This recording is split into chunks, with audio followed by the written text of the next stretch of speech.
The Rings of Power is so bad. No, I'm not talking about how it desecrates the lore or anything like that. There are quite a few reasons why it would be abysmal as an adaptation, but I'm just talking simply as a television show. Since this abomination has flopped onto our screens like Sauron at the dawn of the Second Age. God, I hate these hacks. I have been immersed in reviews and coverage of this show, not because I like it, not because I enjoy it, it's because there are so many failures that can be learned from, that this incredibly expensive vanity project has put on display. I love The Lord of the Rings, okay? Peter Jackson's trilogy from the early 2000s is the singular greatest piece of media ever created. It's hard for me to pick a favorite. If you were to twist my arm, probably Two Towers. That's maybe because it was the one that I watched the most. On any given day, depending on where I'm at, it could be Fellowship, it could be Return of the King. And admitting to that bias does nothing to cloud my judgment of this absolute billion-dollar clown show that Amazon is putting on and subjecting us to go through.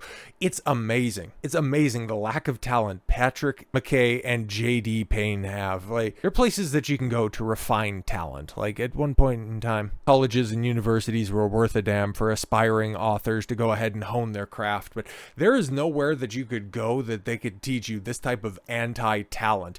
Not one character has survived the second season without being completely and totally destroyed. You could look at some of the dwarves, some of the decisions that they made, and say, you know what, they made it out all right. They're not great characters by any means, okay, the Durins and even Disa of all characters. You know, they were fine coming out of the first season, but here we are on the doorstep of episode 7, and all of those characters, they've been obliterated due to the contrived writing of these two clowns. And you can't take away the influence of studio head Jennifer Salke and Jennifer Hutchinson, who ended up some of the stuff behind the scenes, because you remember this was written and a lot of the stuff was done for the second season during the writer's strike last year, so Kay and Payne weren't allowed to work on this stuff. A lot of the responsibility was left at the feet of Hutchinson and, well, all of these female directors, because that's the way, that was the big promotional material even before the announcement of the release date of the second season. Guys, you know what? Hey, we heard your concerns, and you know what? We went ahead and rectified the situation, and every single episode of The Rings of Power Season 2 is going to be directed by a woman.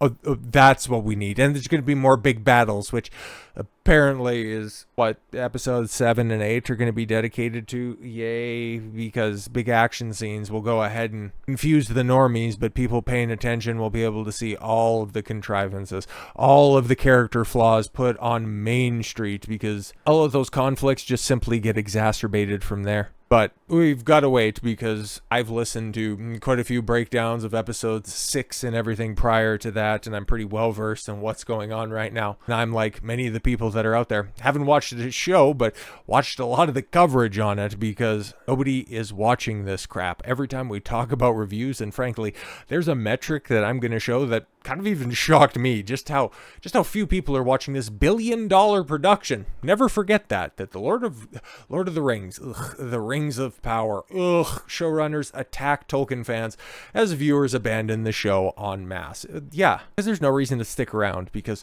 here's the thing. Okay, Tolkien fans had rejected this show from the beginning, okay? Like, it messed around with the timelines, it condensed everything. It even screwed up the titular Rings of Power with creating the first creating the Elven Rings first. Like, those were supposed to be created in the secret by Celebrimbor after the creation of the rings for the dwarves and for the men, which everything's already done, and I'd imagine probably by the end of this season, Sauron will have created the One Ring, for Christ's sakes, because simultaneously, this is the most boring show ever, but everything just rapidly goes through. Like, you have so much interesting material to play with that the Tolkien fans are obviously pointing out to your talentless asses, but you rush through all of it the most clunky way possible. But hey, we got a bunch of women, so you're just bigots if you make fun of our bad writing and our lack of skill.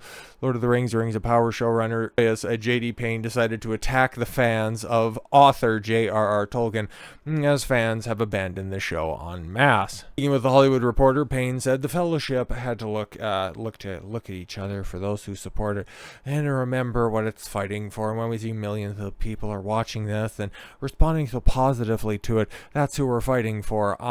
Millions of people, huh? Because Now we have more data, and no, it's literally no. Amazon might say, oh, we got 40 million views. What counts as a view, Amazon? Oh, we don't need to tell you, but 40 million viewers can't be wrong. Yeah, okay. He then added, you watch every episode and negatively write about it on social media and make YouTube videos. We're happy to have you guys too. It wouldn't be a journey through Middle-earth without Mike Ehrmantroll down there, because that's what fantasy shows need. Breaking Bad inspiration. Fantastic. I can't wait for, this big battle between Damrod, the hill troll, and, I don't know, Don Lemonless. I know that he's supposed to be down in Mordor. Is he going to find his way up to Region to take on the hill troll, or is Galadriel going to slay him? Because we know, thanks to the first episode of the season, or the series premiere rather, that she's an expert in slaying trolls. She already has an ice troll under her belt, so what about a hill troll? Oh, by the end of the planned 5 seasons, she'll probably have the entirety of the race of trolls slain under her belt. She's acquiring different gifts from said trolls, like the Infinity Stones. Not out of character for Payne, yes, back in October 2022, following the conclusion of the show's first disastrous season, where they lost 63% of their audience, Payne described critics of the show as evil. Not just evil, patently evil. Told The Hollywood Reporter, the spirit of Tolkien is about disparate peoples who don't trust one another and look different from one another, finding common ground and fellowship and accomplishing big things. Now that's the spirit we've tried to inculcate into every single comma and period of this show. Yeah, but you really haven't, because you're just unable to. Because you're bad. You're just really bad at your job. But yes, Payne's most recent comments come as viewers have abandoned the show en masse. Samba TV reported that the show lost over 50% of its viewers from the first season, comparing the premiere episodes, which are even worse if you dig under the hood a little bit. Yes, 1.8 million viewers for the series premiere, and then 902,000 for a second season premiere. But that was over 5 days, and there was 3 episodes on display, as opposed to the series premiere, with 2 episodes on display getting 1.8 million views on Samba TV, which only tracks a portion of the audience, but still sizable enough and reliable enough where you could extrapolate it further from there. At the beginning of the month, Samba revealed that, yes, a season 2 premiere was watched by only 902,000 households over 5 days. It's not just Samba TV either. Illuminate also reported the show garnered 372.7 million minutes watched for the week of September 6th through the 12th, which ends up getting highlighted here by Mac, that factoring Rings of Power runtime against estimated minutes watched, it does worse than the Acolyte. We actually find a show underperforming the Acolyte, and it's the $1 billion Rings of Power. Wow. Okay, because you take a look, okay, and the little yellow, unfortunately my cursor doesn't show up. Yeah, it does. There we go. Just had it off the screen for a second. But as you can see, the chart over here on the left, you have in 4th place the Rings of Power for September 6th through the 12th. Okay, 732.7 million minutes watched, down 51% from the last time people were watching. Yeah, don't pay attention to that. 372 million minutes. It's fantastic. As opposed to the Acolyte's premiere, where they ended up having 380.5 million minutes. Oh no, that's not good. That's actually abominable. When you take a look at, you might think that, it's early fall, it's late summer, it's still people trying to get the rest of their vacation in. Maybe not everybody's used to coming back to the TV. Maybe nobody heard about any of the marketing. There was a truncated promotional tour for Rings of Power. It's just the sign of the times. Nobody signed up to streaming services right now. They're waiting for everything to come out. Then how do you explain The Penguin, a spin-off from one of the worst performing Batman movies in recent history, garnering 3.2 million views, not minutes watched, no interesting squirmy metrics based on a batch release for the series. This is one episode being released, 3.2 million views in the first 4 days, not 5 days, not over 3 videos, not because you watched 7 seconds over the shoulder of a friend watching an ad on a YouTube video. This is cold, hard facts. And a spin-off for a poorly received Batman film in the context of other Batman films. Mind you, 2 years removed from that can generate that much viewership. But here's the thing. I haven't heard anything, specific. I haven't watched a review of it or anything like that. All I've heard is that, yeah, it's actually pretty good. It's pretty decent. It's at least competent at worst, and it's good at best. That's what I'm hearing. It'll be interesting to see how it progresses, because it's set up in that it's designed like a good a mobster film from back in the cut. So that's honestly right up my alley. We'll have to see how that progresses. But going back to this, yeah, that's 51%, talking about the 372.7 million minutes watched. Yeah, other than the show's second week, where it garnered 764.7 million minutes watched.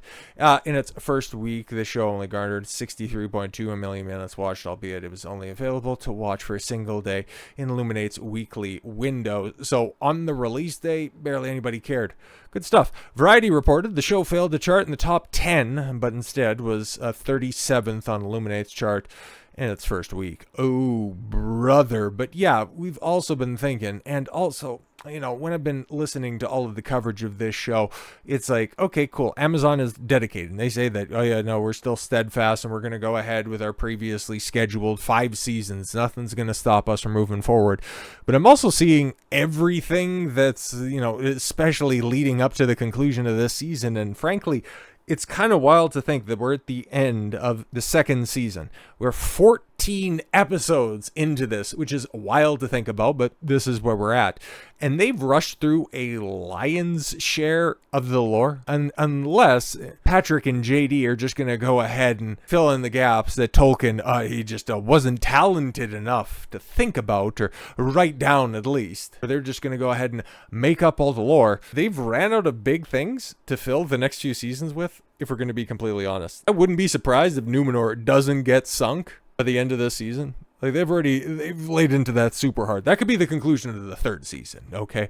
But honestly, I think Sauron's probably going to have the One Ring by the end of the season. Eregion's going to be gone. The Guise of Anatar is going to be blown. The only thing that's left is for Ar-Pharazôn to go ahead and take in Sauron and be immediately corrupted, and Numenor falls. Like, that's about it if they're going to follow anything. And then, yes, of course, the War of the Last Alliance. What are they going to do? What are they going to do? And apparently, they're already brainstorming, guys. We're already prepping for season 3 storylines. So if that's the case, and this was something that was talked about back in February when we didn't even know when season 2 was going to be coming out. If they're already prepping for season 3 storylines, they aren't listening to what's going on right now. They aren't seeing the dwindling ratings. Maybe it was just simply serendipitous that they are rushing through everything, knowing that, the 5 seasons isn't likely. So if we can kind of have a soft out after the 3rd season, we could go ahead and save at least a little bit of face. But holy crap, man, we got 2 more weeks of this stuff. 2 more weeks. And frankly, yeah, I'm not excited for it because I'm not the biggest Tolkien lore guy, but I've heard the cool things that go on in the Second Age, and yeah, there could be a hell of a good adaptation there, but this isn't it. I'm just looking forward to the coverage of this stuff, seeing the breakdowns of episode 7, see what kind of fantastically awful battles are on the horizon, and yeah, whether or not Amazon will just wake up, smell the roses, and just learn to cut their losses. So with all that said, thank you all very much for the gift of your time. I've been Don Consuelo. I want you to follow your gut and get after it. Take care, everyone.